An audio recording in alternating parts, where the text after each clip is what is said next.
Assalamualaikum warahmatullahi wabarakatuh.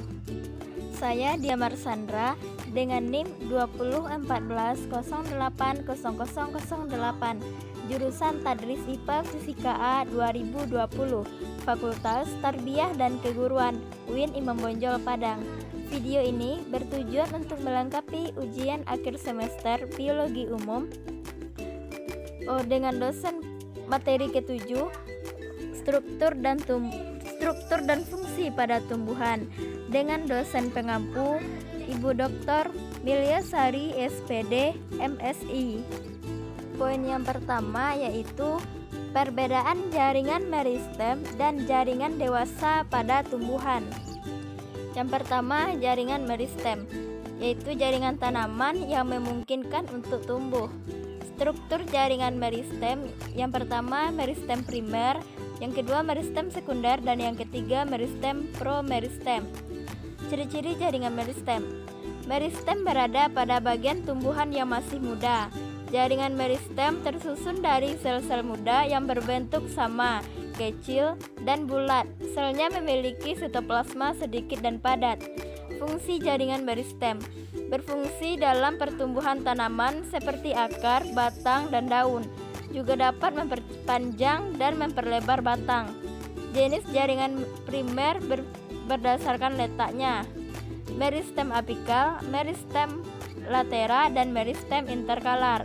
Yang kedua, jaringan dewasa. Struktur dan fungsi jaringan dewasa. Yang pertama, jaringan epidermis, berfungsi sebagai penutup permukaan tumbuhan dan pelindung organ tumbuhan. Yang kedua, jaringan parenkim, jaringan dasar yang ditemukan pada hampir semua organ tumbuhan. Yang ketiga, jaringan penyokong, berfungsi sebagai pelindung biji dan bekas vaskuler dan memberikan kekuatan bagi tumbuhan agar dapat berdiri dengan kokoh. Yang keempat, jaringan gabus, berfungsi untuk melindungi jaringan lain agar tidak kehilangan banyak air. Materi yang kedua yaitu fungsi nutrisi dan akibat kekurangannya pada tumbuhan. Fungsi nutrisi adalah nutrisi berperan penting untuk tumbuh, berkembang, dan berproduksi. Akibat jika tumbuhan kekurangan nutrisi, yang pertama menghambat pertumbuhan dan perkembangan tumbuhan. Yang kedua, terjadi pertumbuhan kardil. Yang ketiga, tanaman akan cepat mati. Yang keempat, tanaman mudah layu. Dan yang kelima, tumbuhan kekurangan oksigen, maka tumbuhan akan mati karena tidak dapat membuat makanan. Materi yang ketiga yaitu proses penyerapan air dan zat hara pada tumbuhan serta pengangkutan hasil fotosintesis. Yang pertama, fungsi air dalam pertumbuhan dan perkembangan tumbuhan, yaitu pengisi cairan tubuh tanaman, pelarut unsur hara yang terdapat di dalam tanah, mengangkut unsur hara ke seluruh organ tubuh, menjadi media dalam berlangsungnya biokimia, dan membantu proses respirasi tumbuhan. Yang kedua, kondisi air tanah yang ideal bagi tumbuhan. Kebutuhan air untuk penyiraman pada musim kemarau adalah berkisar antara 10.000 sampai 15.000 liter per 10.000 meter per sekon atau 1 hektar lahan per hari. Yang ketiga, proses pengangkutan dan mineral dari akar ke daun. Yang pertama, pengangkutan ekstravaskalar, terdiri dari pengangkutan apoplas, yaitu pengangkutan yang terjadi pada satu jalur ekstraseluler. Yang kedua, pengangkutan simplas, terjadi setelah air dan mineral masuk ke dalam sel epidermis bulu akar terlarut dalam sitoplasma dan vakuola. Pengangkutan intravaskular. Yang pertama, tekanan akar. Cairan pada sel rambut akar berkurang kekentalannya. Yang kedua, kapilaritas batang. Xilem merupakan pembuluh kapiler dalam tumbuhan. Yang ketiga, daya hisap daun. Air yang sudah berada pada daun mengalami penguapan melalui stomata. Proses pengangkutan bahan organik melalui air berupa hasil fotosintesis dari daun ke seluruh tubuh. Yang pertama, teori aliran sitoplasma translokasi. terjadi karena adanya aliran sitoplasma di dalam sel-sel melalui plasmodesmata.